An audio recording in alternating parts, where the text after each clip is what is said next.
where you are, or good afternoon if you're in our region. We're very, very happy to open this session to give you information about the Emergency and Disaster Management Program. I would like, just before we start, to make some short introduction. I'm Professor Bouriadini. I'm the head of the Emergency and Disaster Management Department. We have with us Dr. Moran Bodas. Can you just raise your hand so that everyone will see? He is our academic coordinator and actually grew up from being a student in our program up to being the leading and prominent figure in our staff. We have with us Gabi Bar, who is the administrative director of the international program. And we have with us one of our graduates, Christopher McCall. Thank you very much. Chris is joining us from the United States. We thank you for being with us. This is what happens to anyone who comes to actually study in our program. You become part of this family of emergency and disaster managers, and you'll be able later on to hear from Chris about his experience. I would now like to stop share and we'll start. Is Gilly with us? Has he been able to connect? No. Okay. I'm stopping the share, and we'd like, before we start with the information, to show you a brief film about our program. Disasters befall on humanity. Pandemics, natural disasters and terror attacks all lead to an increase in morbidity and mortality. Humanity's role is to mitigate as much as possible the effects of disasters to maintain our resilience and stability. This is the very essence of the Master's degree in Disaster and Emergency Management at Tel Aviv University. I invite you to register to the Master of Disaster Management degree, a program that is designed to build and develop a generation of leadership in this vital field. The program is designed for students who come from diverse professional backgrounds and include guest lectures, tours, field exercises, conferences, and training that integrate academic theory and practice. Upon graduating from the program, I decided to pursue an academic career with a PhD. Choosing this path allowed me to be integrated into high-ranking positions in the research world. The academic career allows those who choose it to explore theories and bring them closer to practice. My classmates, the professors and administrators, the management and public policy courses, and participation in emergency drills are the program's special sauce for a transformative educational and hands-on experience. Through obtaining master's degree in disaster management, I know I can apply the knowledge and the skills in African countries which are eager to local forces to bring change. This program has helped me tremendously, from the classroom to the field and all over the world, with meeting executives and medical professionals, especially this past year as the world was dealing with a global pandemic. It made me even happier I chose this program. And another huge advantage is learning from the teachers who have the most experience in this field from an international disaster management level. I recommend anyone looking to excel their career in the nonprofit or public sector to join this program.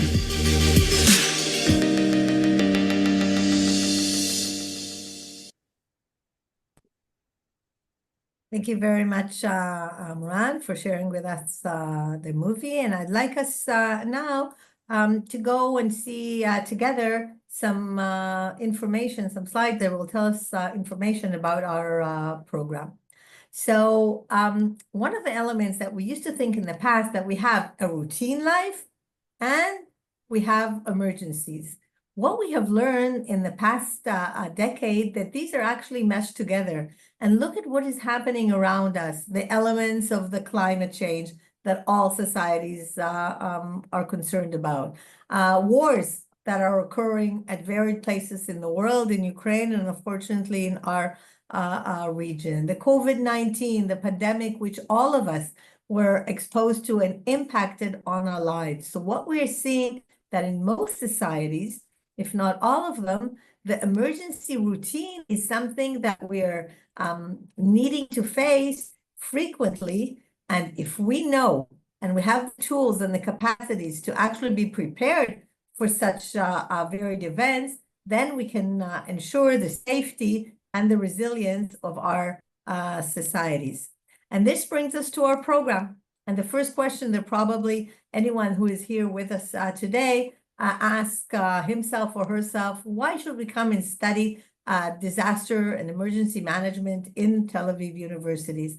And I want to tell you just a few of the main reasons. We are, for the ones who are not taking the research track, but actually the regular track, it's a one-year program. It's even, if we look at the calendar, the program necessitates being in Israel less than 12 months. And at the end of the year, those that are choosing the regular track have a master's in disaster management. The program is recognized worldwide. We're in a connection with many different academic and field organizations. Our program is recognized as one of the World Health Organization collaborating centers, which just is one element to show how much we feel that it's important not just to maintain our theoretical capabilities and our status in the scientific world, but also to be very much connected with what is happening in the field. And this is why one of our basic components is pulling theory into practice.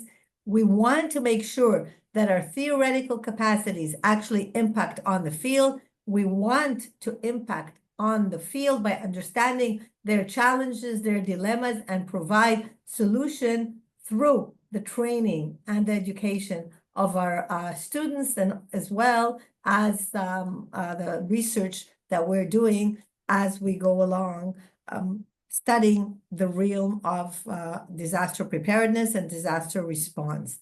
Our studies are known and published in the leading journal.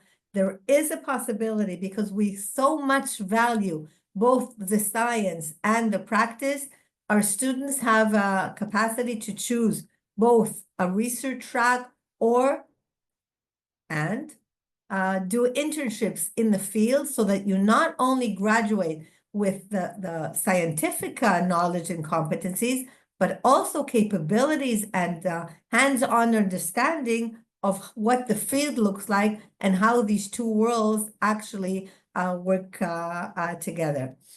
Because we recognize that different students have different aims and goals in the careers that they want to pursue after graduation, 50% of our program is actually based on elective courses, which each student can choose the ones that are more relevant to their own ambitions or their own preparedness for career direction and so on. So you actually have a very large ability to choose those courses that most appeal to your interest or to your career aspirations. Our Masters of Disaster Management is built on several elements that are intrinsic to the program. First of all, what we aim to do is to build and develop, nurture the next generations of leaders in emergency and disaster management, so that each one, no matter where they plan their career, can actually enhance the resilience, the safety, the security of their societies. We've learned from all the different adversities that have happened how much there is a need in all societies, whether it's because of the COVID, whether it's because of the climate changes, whether it's because of natural disasters such as earthquakes or fires or floods or conflicts, depending on where you are situated. In all the societies, we see more and more, and this is why there is a growing need for expert emergency managers that can work in public entities and in private entities in order to enhance the safety and the preparedness for any type of adversity. We want to actually contribute significantly, substantially towards saving lives, toward making our infrastructure, our environment, our societies safer. And we want to do it through both the competencies that our graduate actually learn and adopt, as well as, of course, the research capacities to actually generate new knowledge, new solutions that can make our world a better place. We have in our program two main tracks. We have the regular track, which is a one-year program. We have the research track. Both of these programs, at the end, the students have to learn 40 credits, which is academic points. These credits are based differently in the two tracks. In the regular track, we have 20 credits, which are mandatory courses. So these are 10 courses. Each one is worth 2 academic points. They're the ones that all students actually take. 16 credits is from many different elective courses that are offered by our program, but 2 more courses, which are 4 credits, can be either an internship, which is continues throughout the first and second semesters, or 2 different elective courses that the students can choose, relevant, of course, to emergency preparedness and disaster management, but from different programs that are being taught in the university. In the regular track, there is then a final project, which I will clarify a bit more in a minute. In the research track, we also, as I've said, have we have 40 credits. There, 21 credits are mandatory because the additional one is the part of the research seminar, which is essential to doing full research.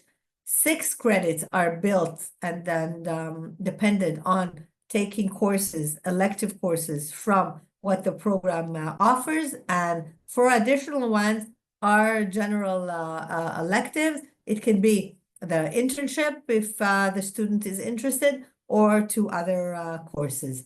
The thesis itself, which is the study, the research that is done, that accredits with 9 academic credits, and thus together it's also 40 credits. But because I've said before that what we value most is pulling the theory into practice, we're not only exposing our students to what is happening in the lectures, in the campus, and so on, even though we bring a lot of policymakers and decision makers to the class, we also want the students to actually have an experience in the field. And this is why we have site visits in all semesters. We go to visit drills so that we can observe and learn lessons from them. We have varied workshops throughout the program, such as search and rescue. So you get both practical competencies as well as academic and scientific understanding. You can, in our website, find the information concerning the varied courses.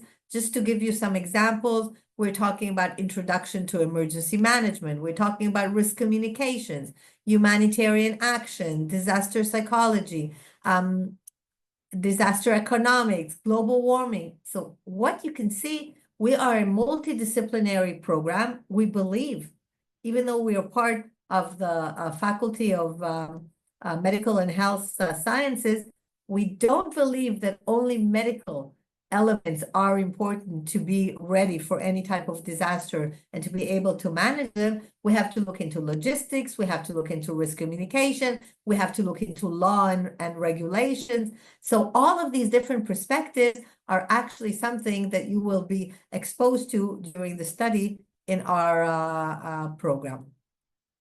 I want to touch now about the regular track with the final project versus the thesis. So those of you that will remain in the regular track, they can choose one of the following types of final project. It can be a literature review, it can be an in-depth case study that you choose to actually analyze based on the different courses that are taught in our program. It can be a full research proposal, an epidemiological or a laboratory research. And of course, it can also be a research in policy promotion, all having to do with emergency management. if you want the research track, this is actually targeted to those who would like to have much more in-depth understanding and capacities of being continuing to be researchers or continuing your academic career. And what we want here is to actually equip our students with independent and critical thinking, the capacity to collect data, to understand and analyze the data, and to be able to report it in a way that will help both policymakers and scientists. This means that you need additional time in order to actually do the research, and it can take up to one additional academic year. The decision of whether to take this track is actually made after the completion of the first semester, so that each student can more easily try to think whether the scientific, the research track is more attractive to them, whether you want to already identify a research proposal that is the direction that you want to take.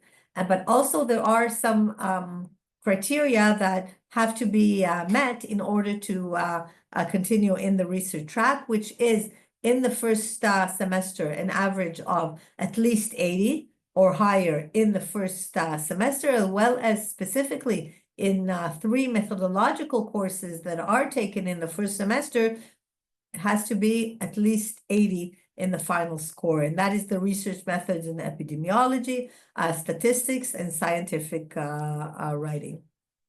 What will you be equipped with after you complete the program? First of all, is to understand what management is all about. What are the tools and the competencies that a manager needs and acquires during the study in order to enable you to be the next leaders of emergency preparedness? Learning and analysis capacities.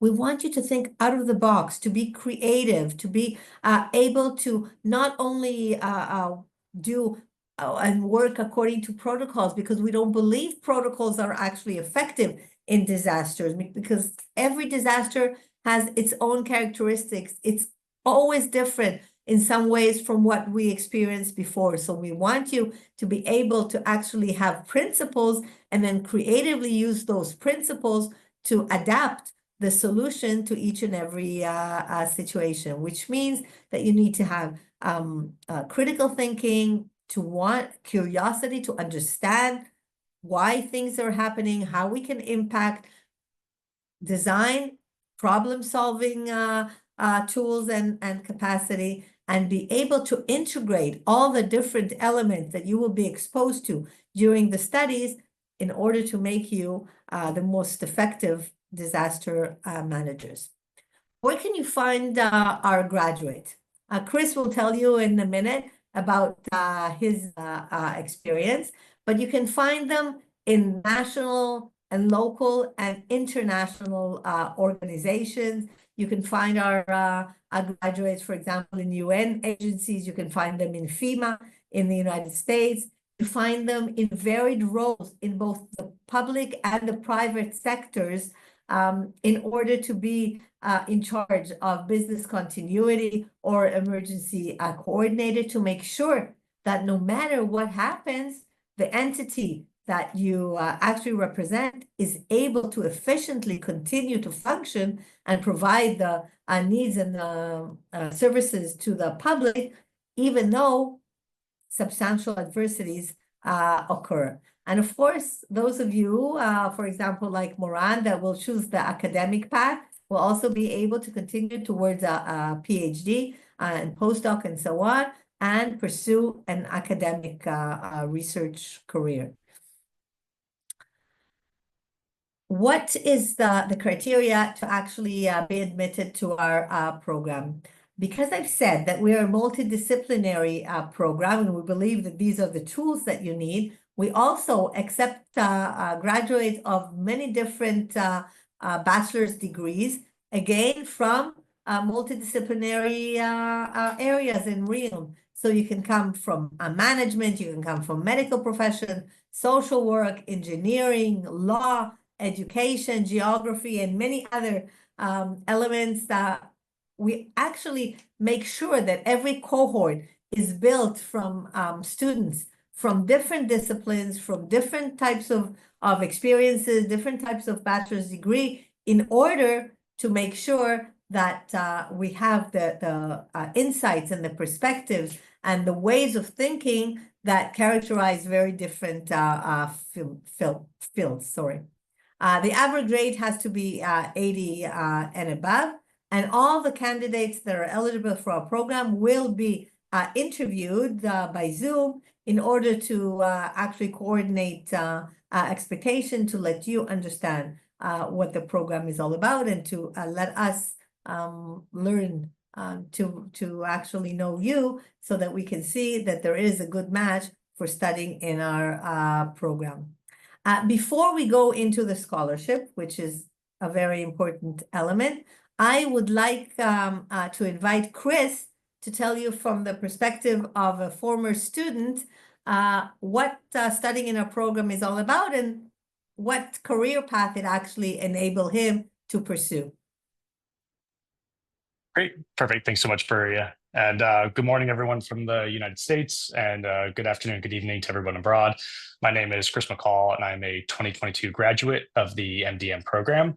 I'll go in a little bit into my background beforehand, my internship and experiences in Israel, and then talk a little bit afterward about what the program enabled me to do after graduation. So first off, my background was in business and finance. I had lived in California for about 10 years, going to university there, and then worked at a large tech company and a smaller startup. I did a little bit of corporate accounting, and overall, was satisfied with what I was doing, but noticed in kind of the background what was going on with a lot of the different disasters in California, and wanting to get involved. I'd seen large scale wildfires, floods, droughts, and noticed that I wanted to be in a career that was more actively trying to create a solution versus being passive and watching from the sidelines. So when I looked at different programs, the MDM program came up, and I chose it because of two reasons. One was the interdisciplinary aspect, and two was I really wanted the ability to learn emergency and disaster management from a different perspective. Again, like Buria mentioned, there is an interdisciplinary aspect to the program, and a lot of different opportunities for people, whether you have a business or project management background, to a lot of my classmates who are maybe more on the humanitarian or medical side. And so I saw the program as really being open to that. And then also I really wanted to learn emergency and disaster management from that different perspective. I know every country has their own way of doing things, their own way of structuring it. And I really wanted to see the Israeli side of that, and also learn from my classmates about how emergency management works in their own countries. Another beast that was really big that I really enjoyed about my experience there was the internship and the experiences in Israel outside the classroom. So for my internship, I was paired up with a NGO called Smart Aid, and their goal is humanitarian aid through technology. I think in general, their biggest critique of the humanitarian aid field was basically dropping a box of supplies, taking a picture, and leaving. And what their whole idea was, hey, we need to work with the community, understand what their technological needs are, and implement something that's sustainable and that will still be used a year, 2 years, 3 years from now. With that, the best experience I had with them was actually going abroad for a week to Moldova and Poland in the aftermath of the beginning of the Ukraine war. So around May 2022, about 3 months after it started, we went there, and our goal was to set up smart classrooms. The smart classrooms were co-located with areas where refugees were staying, or were in schools that were hosting refugees in host countries. With that, it was interesting how it all came about, because the Ukrainian government during COVID started virtual classrooms for students. So when a lot of students left the country in the after the Russian invasion, they ended up having the ability to connect online, but they didn't have any computers, connectivity, or anything like that in their host countries. So we went there, worked with local officials, both on the Moldovan and Polish side, met with Ukrainian government officials as well, and tried to find ways to set up spaces where they could have laptops, connectivity, and a safe place for them to be during the day while their parents were out either looking for jobs or trying to help, deal with a lot of the issues with the war. So overall, it was a great experience. Really enjoyed my internship there. Outside of the classroom in Israel itself, again, the whole idea of putting theory into practice is something that the program does very well. Really enjoyed the light search and rescue course that you saw in the video. The creative thinking that we learned from that, just the team building as well, was really special. We also took tours of Rambam Hospital up in Haifa, saw a parking garage there that actually can be sealed off into a hospital wing. And I believe that was something that was activated in the past year or so. So it was interesting seeing it beforehand, but then also seeing it put into practice a few years later. And then I also took the MADA Junior Medic course. So again, David Adom is the local EMT or ambulance service in Israel. They offered a Junior Medic course for us, and I was able to learn the emergency medical side of Israel as well, and really enjoyed that. So then after the program, what it is, I moved back to the United States and decided to go into local emergency management. So right now I work for York County, Maine, which is a county of about 220,000 people in coastal Maine, about an hour and a half north of Boston on the coast. A little bit of background of kind of the emergency management structure in the US is that you have cities or towns, those group together into counties, then the county goes up to the state level.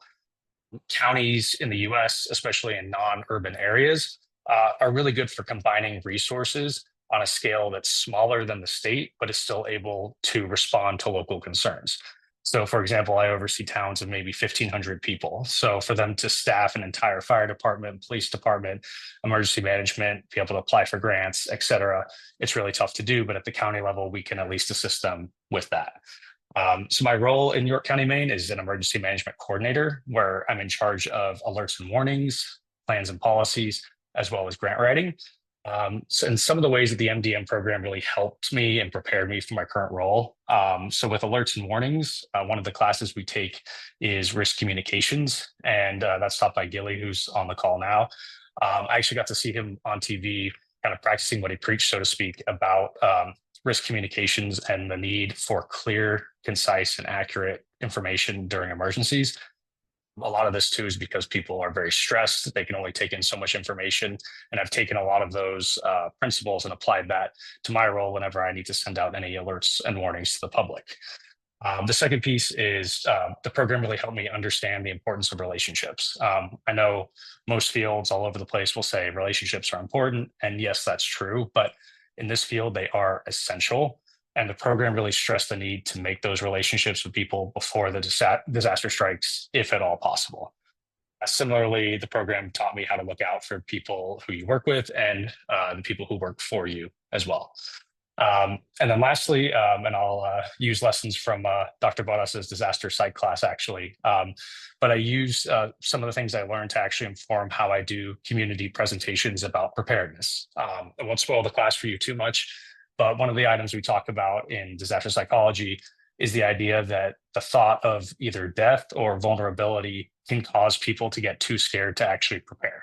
And so I kind of take that and understand that whenever I go into community preparedness presentations. So a couple of weeks ago, I actually presented to a group of senior citizens and older adults in my county, and brought that kind of thinking with me and understanding that, hey, I won't necessarily understand what their definition of vulnerability is to them, but I can at least frame it in a way that makes preparedness a little less scary. I actually ended up framing it in a way of helping your future self instead of something that's, oh, you could be vulnerable, you need to prepare. And so I think that helping explain it as, hey, this is an action that helps your future self. It's something you do every day, like whether you pack your lunch for yourself the day before, you get clothes out the day before work, you get insurance in case you get into an accident. There's all these actions you already take to help yourself and help your future self. So if you can frame preparedness in that mindset, it definitely helps. So overall, I'm really thankful for the program. Learned a lot from it, and it's something that still helps me to this day. So thanks so much, and I'll turn it over to Berea. Thank you very much, Chris. And I think in your words, you actually showed us exactly how the theory and the practice works when you talked about the death fear theory and how it actually impacted on what you do when you go and give one of your lectures. So thank you very much. I would like now to turn the screen to Gabi, who will explain to us about the scholarships. Hello, everyone. Can you hear me well? שומעים אותי טוב? Yes. Okay, Yes. so I will share the screen. And also in the chat, I'm putting now the link to the page of the scholarships information. Just a moment, please.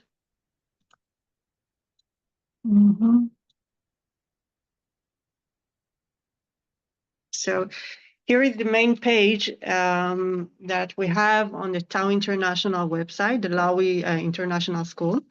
And they offer many types of scholarships to the international students. Some of them are, if they come from specific places like Ukraine, Latin America, and some of are on base needs or competencies. And we do have scholarships committee that considers students who apply for this Lawi scholarship fund. We do not have scholarships that cover the full tuition. They are usually they partially cover it, and only students who apply and are accepted and confirmed students in the system and apply to some of the scholarships. So actually, I'm not going to go over each one. It's a bit of a homework to do and explore also other opportunities in your own home country. And sometimes embassies offer different types of scholarships. The Ministry of Foreign Affairs for a new עולים חדשים. So the משרד הקליטה, they also offer different types of scholarships. So I do invite you to come to enter this page and explore what can fit your own background, interest, and do the homework, and also to contact me if you have any specific questions. So please save the link that I shared now in the chat. And of course, if you would like any further information, so most of you, I guess, have my email already, so you're most welcome to reach out. And that's it. Thank you very much. Thank you very much, Gabi. As Gabi said, you have the information and the contact details, and we're very happy to answer beyond this call. Just before we open the floor for questions, I'd like to ask Moran and then Gilly if you have something that you want to add before we allow questions. Not anything in particular. I do encourage those of you who are interested in the research track to consider the fact that everyone enrolled into the program is automatically by default enrolled into the regular track, and the transition to the thesis track is something that is decided in the beginning of the spring semester.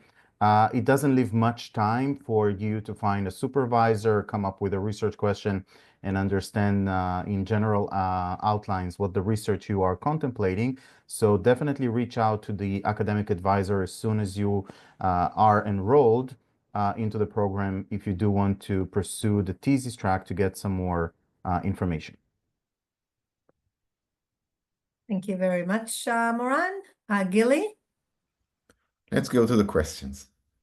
So, are there any questions that anyone would like to raise? I think the questions that were in the chat were answered in writing, but please feel free to now ask any question for any element that is interesting or relevant for you.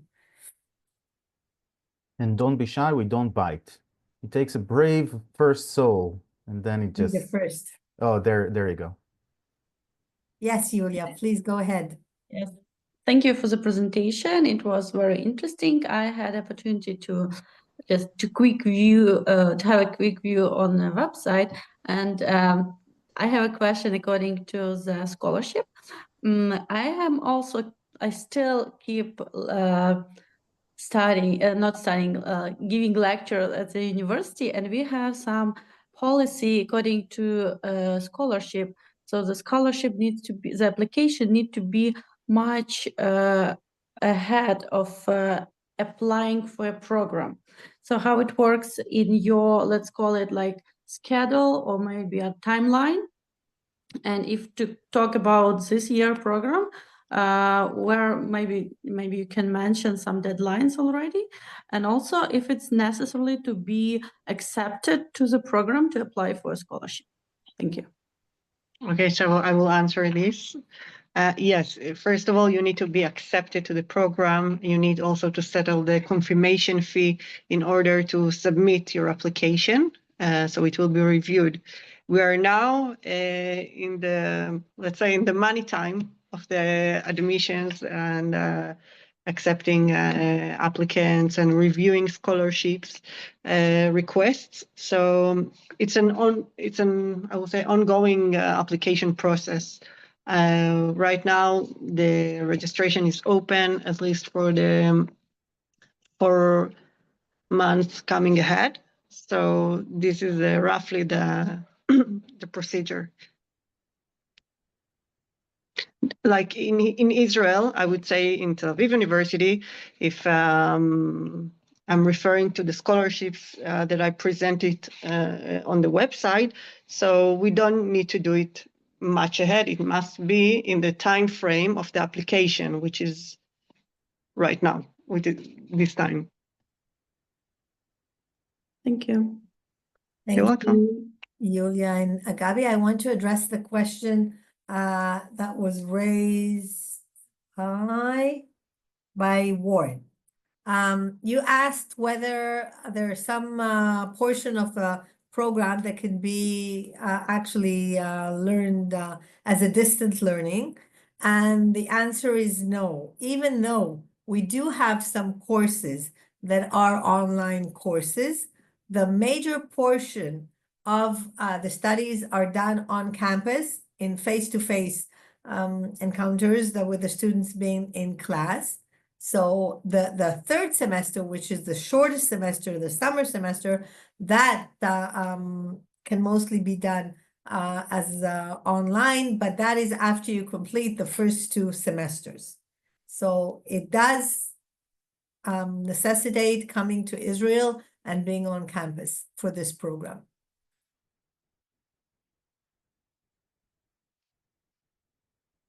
Any additional questions?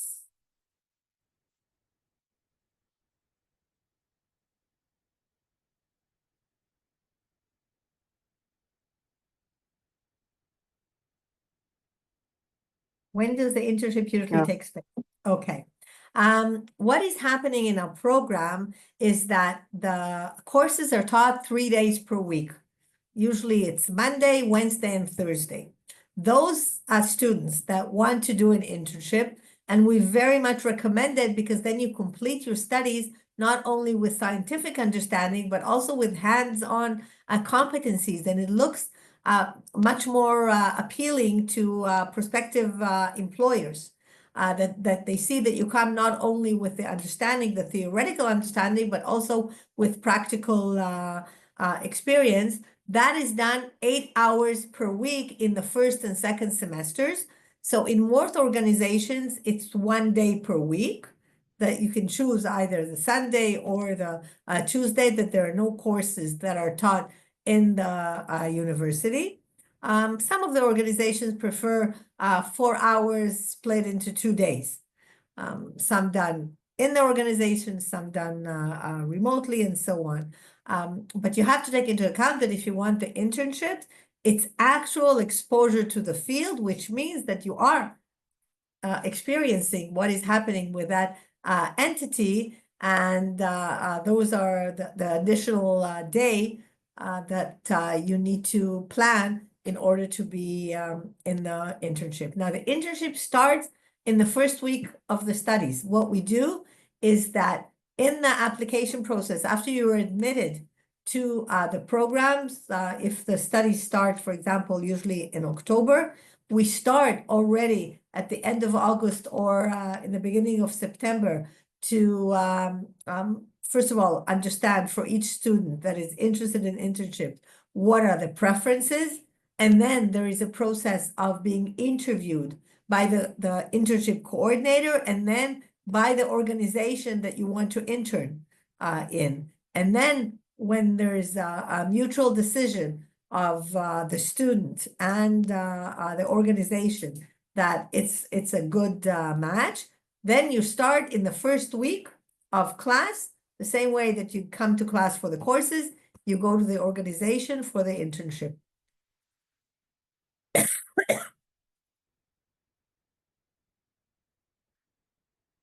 Any other questions or comments?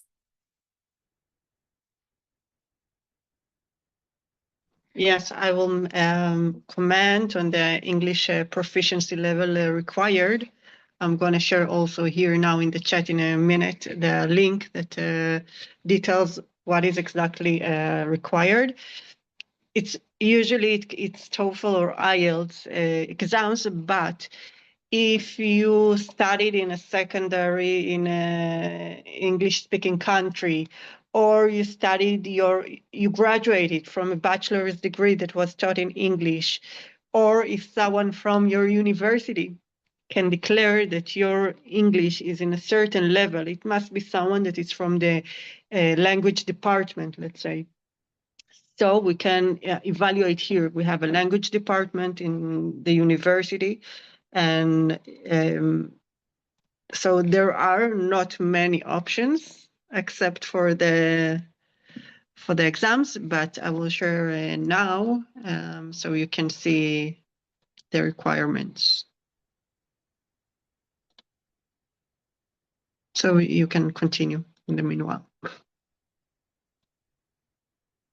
Gabby, do you want to relate to the scholarship question? Just a moment. So here is oh, sorry, I shared it with a certain student. Just a moment. I'm just sharing here the link of the English proficiency level. The scholarship is open for Africa. It's open for everyone. This is the first answer of the questions that is raised here in the chat. Secondly, can I share the school website so people that universities are interested can apply for admission? Let's see how much is that. Okay, so the admissions, the tuition fee. First of all, the total, including the student fee service and the confirmation fee is $11,250 including the whole courses and the master's degree. Students that continue for a second year in the research track are not required to pay additional fees except for the student service fee, which is around $250. So this is about the fees. The confirmation fee, once you're accepted, is $1,000, and then it's deducted from the whole amount. It does not include health insurance or housing. This is separately settled. The school website. So now I will share also where you can start. The link that has all the information how to apply. Everything is very clearly written there, so you can follow the instructions. So I'm sharing it now, and here it is. Okay, let's see, what does the basic tuition fee? Okay, it means that someone asked here, what is the 200%? Our master's degree is taught on, is squeezed to a 1 year, but you still study the 40 semester hours, the credit hours that any other student in a master's degree in Tel Aviv University studies, which are 40 credit hours. So you pay for the 40 credit hours. Our program squeezes it to a 1 year stay, but the tuition is the same. This is why we say you don't pay. This is a master's fee, not per year. So if you're an Israeli student, by the way, Alexandra, I don't know if you are Israeli citizenship. So first of all, if you're Ola Chadasha, so you have the benefits from Misrad HaKlita. Secondly, you don't need to pay the 25% of the foreign student fee, which is around 1,000 something US dollars. So this is the main difference between an Israeli and a foreign student in our program. We do have Israeli students in the international track that prefer to study in English, so they join this track. I hope it answered this. And about how many students every year, so it can change. I would say that the average is about 18, but we try to keep it intimate and have a good dynamic when we do the screening process. So this is our main goal. So about the Israeli, Alexander, that's why I'm asking about the scholarships for Israel. I don't know scholarships that are have age limits or requirements, but I actually, maybe you will contact me by email and I will try to guide you more about the process for Israeli citizens that apply to the international program. Okay. Anyone else would like to ask something about the admission, the application process, scholarships? Okay. I will say that we have the international school that coordinates all the housing and the student life, insurance. They have really a lot of activities for the international community of Tel Aviv University. Our program is one of many others, and except for the academic life, there is also a very active social life. So I'm sure that the students who will join us will not only enjoy the program, but also Tel Aviv and the different opportunities in the university. And that's it. Gabby, can you please answer the question concerning a refund if visa is denied? Okay.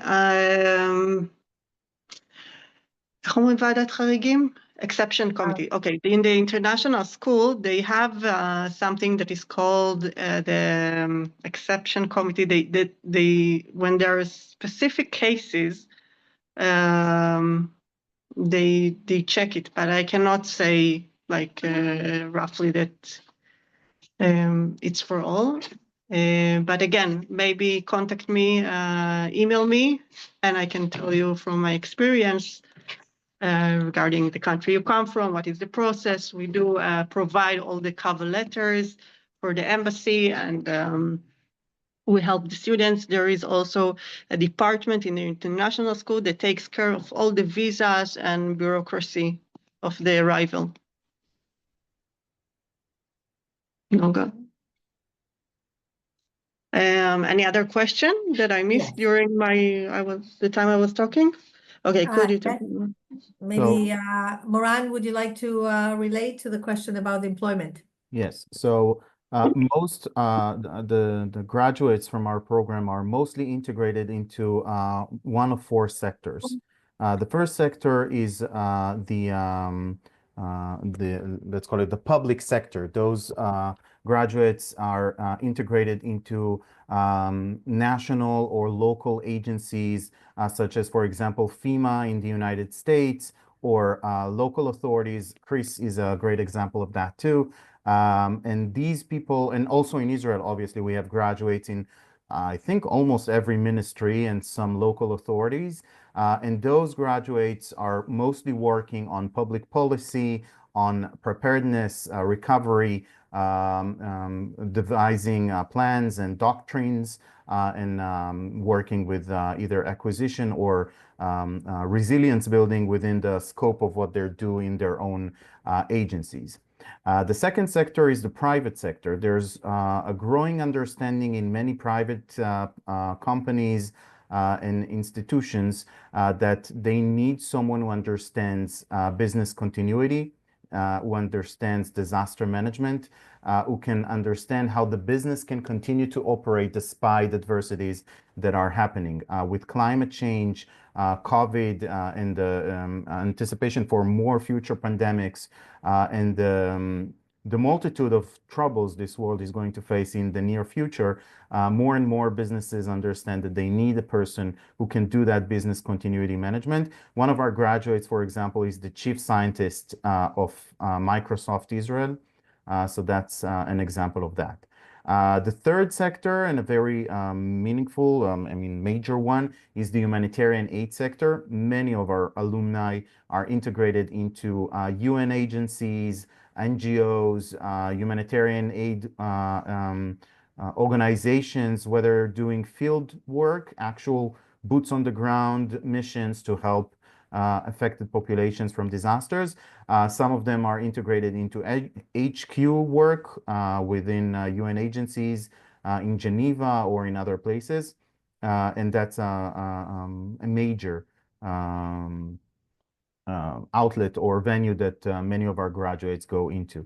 And the fourth and last sector, the one I'm representing, actually is the research world. Those of you who go into the research track, pursue a thesis and afterwards a PhD, can contemplate staying in the academia and contributing from your experience as researchers to the advancement of theory and the way it is applied to practical implementations, and also even if you don't want to stay in academic institution, you can work for research institutes, private research institutes that are promoting the way we understand better disaster management as a whole. So generally speaking, those are the main four.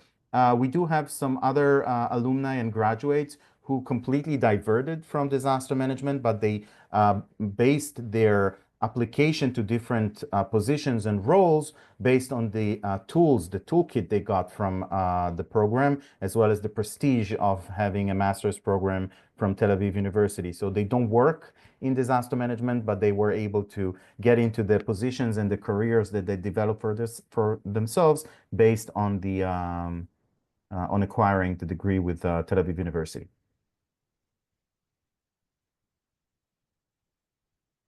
Thank you very much, Moran. Any problems with the employment in the UN and various international NGOs for Israel?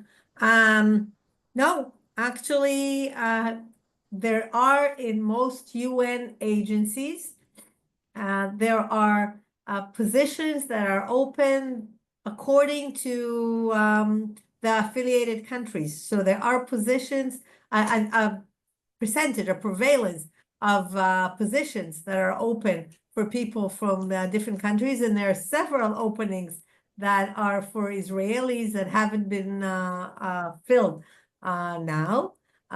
So there may be theoretically some problems with specific NGOs. For example, I'm not sure the MSF right now is having a very favorable perspective on Israel, but that's usually specifically to a time and place. You can find the graduates from our program, as well as the Israelis, in most of the leading organizations that operate now, both in disaster management and humanitarian action.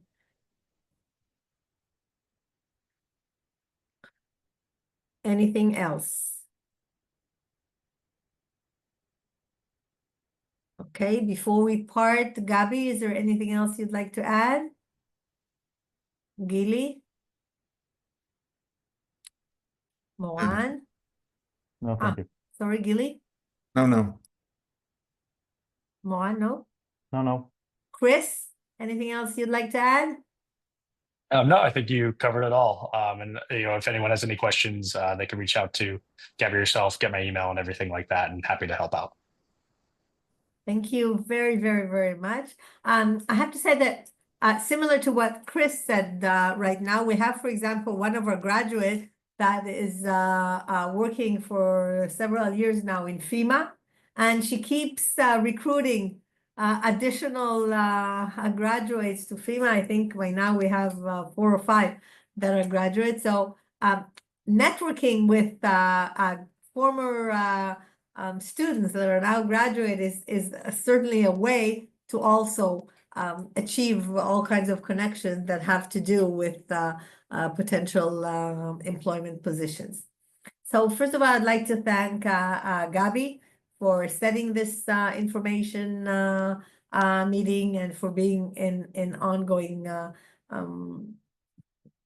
cooperation and communication with all the different prospective students. You're all invited to reach out if there are any other questions that you'd like to do. Both Moran, Gilly, myself, and Gabi are always ready to respond. And as you've heard from Chris, he's also willing to be in touch. So everyone, I'd like to hope for good tidings for all of us, for resilient societies, for societies that are prepared at any point of time for any emergency that may occur. And the leadership that is created by our alumni, by our graduate, is that important contribution to making our world a safer place. So thank you very much, everyone. And we hope to see you with us here in the program. Bye-bye. Thank you all.